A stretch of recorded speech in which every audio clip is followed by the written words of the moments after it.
mães estamos vivenciando o mês vocacional. Hoje celebramos a memória de São Maximiliano Maria Kolbe, que foi chamado por Deus a doar sua vida no altar da consagração.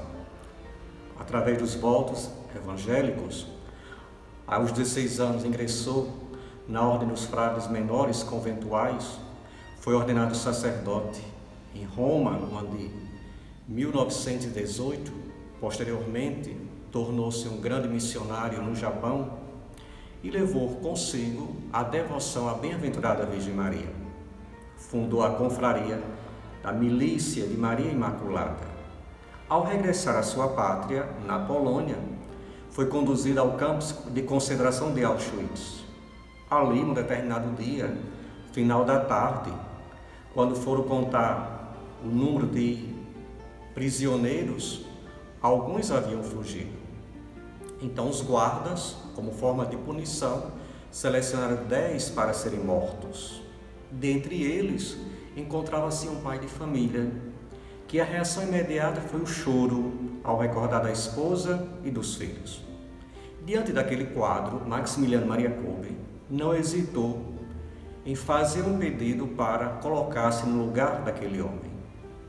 Foi aceito, conduzido ao bunker, ali esteve por 2 semanas, não morreu de fome, precisando do espaço ser liberado para colocar outros prisioneiros, foi conduzido à câmara de gás. E assim era o dia 14 de agosto de 1941. Morreu, tornando-se mártir da caridade. Nesse contexto vocacional, meditemos a palavra de Deus, que encontra-se no livro do profeta Ezequiel, capítulo 16, versículos do 1 ao 15, 60 e 63. O autor sagrado aborda a temática do matrimônio, o simbolismo matrimonial, que é uma temática muito peculiar à literatura profética, que começou com Oséias, lá na metade do século VIII, perpassou pelos demais profetas e chegou a Ezequiel. Ezequiel reúne na sua obra 2 capítulos, reservou 2 capítulos para abordar esta temática, que são 2 alegorias. A primeira no capítulo 16, a segunda no capítulo 23. Hoje, o nosso texto nos remete ao capítulo 16, onde o profeta reúne toda a história de Israel, trazendo 2 imagens muito significativas: o Deus Pai e o Deus Esposo. Israel, que estava imersa no sangue, quando do seu nascimento, Deus passou e viu. É interessante notar que na linguagem bíblica, o verbo ver não é apenas um simples olhar, mas vai além, é ver com afinco. Deus passou e viu Israel, que estava imersa no sangue.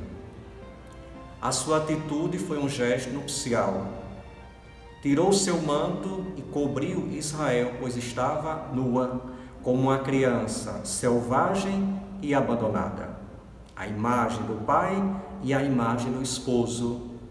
E Deus concedeu a Israel toda a dignidade, revestindo com vários adornos, brincos, o manto, as sandálias.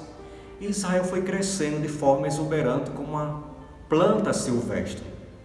A beleza foi tamanha que Israel agiu de forma racional, pensou de forma racional. Deus demonstrou todo o seu amor para com Israel, colocando-se como sendo o esposo, que presenteia a esposa, que lhe tem carinho, que lhe tem amor, que lhe quer sempre o bem. Israel respondeu a todo esse amor, a esse carinho, com a infidelidade, através da prostituição, adorando outros deuses. Mesmo assim, Deus recorda a Israel da aliança que foi feita quando ainda era jovem, uma aliança eterna. E Deus, dessa forma, acolhe novamente Israel para que possa continuar trilhando o seu itinerário. Então, que beleza! Da mesma forma, Deus continua agindo com cada um de nós.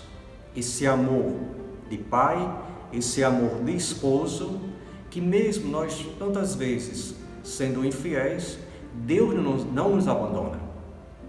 Deus continua mantendo-se na sua fidelidade. O amor de Deus é ilimitado.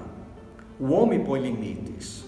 Deus é ilimitado no seu amor, na sua misericórdia, no carinho que tem para conosco. E dessa forma continua agindo na nossa história, como também agiu na história e na vida de São Maximiliano Maria Kolbe, a quem hoje nós pedimos a sua intercessão para continuarmos trilhando o nosso caminho, o nosso itinerário existencial, o nosso itinerário missionário e o nosso itinerário espiritual. São Maximiliano, rogai por nós. A todos, paz e bem.